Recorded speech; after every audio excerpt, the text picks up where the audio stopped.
নাকি কামালপুরের মসজিদটা কাটছে, তাই আমরা দেখতে চলেছি। করেছিলাম তার চাইতে দ্বিগুণ ভিড়, এখন কি করা যাবে সেটাই আমরা বুঝতে পারছি না। ভেবেছিলাম যে এই ভিড়ে ভিড়ে আমরা ব্লগ বানাবো, কিন্তু এত ভিড়ে আমরা ব্লগটা বানাতে পারিনি। কিন্তু আপনাদেরকে মসজিদটা দেখাবো বলে নিয়ে এসেছি, মসজিদটা দেখাবো ইনশাআল্লাহ। চলেন ফার্স্ট। দেখতে পাচ্ছেন আপনারা মসজিদটা পড়ার মধ্যেই আছে, ওদিকে দেখুন। দেখবেন যে অর্ধেকটাই কেটে গেছে, একদম পড়ে যাওয়ার মতো হয়ে গেছে পরিস্থিতি। আমি একটা লোক পেয়েছি এই মসজিদটার ব্যাপারে, তার কাছে আমি কিছু জানতে চাই। আপনি কি বলতে চান মসজিদটার ব্যাপারে? মসজিদটা কি বলবো দাদা, মসজিদটা এখন যে হালাতে হয়ে আছে, এখন সরকারি লোকও তো আসছে, কত যাচ্ছে, কি করছে না করছে কিছু বুঝতে পারছি না।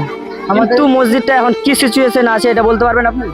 ওটা তো দেখতে পাচ্ছি দাদা, যে আবার প্রত্যেকদিন আমাদের এখানে বস্তা ফেলে যাচ্ছে, আবার বস্তার কাম করছে।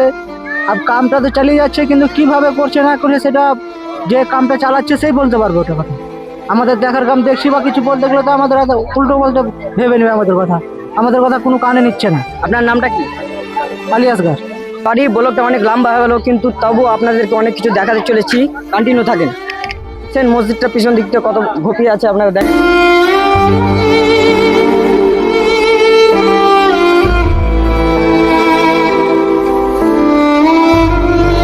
এই বলে আমরা মিনি ব্লগটা আমাদের শেষ করছি।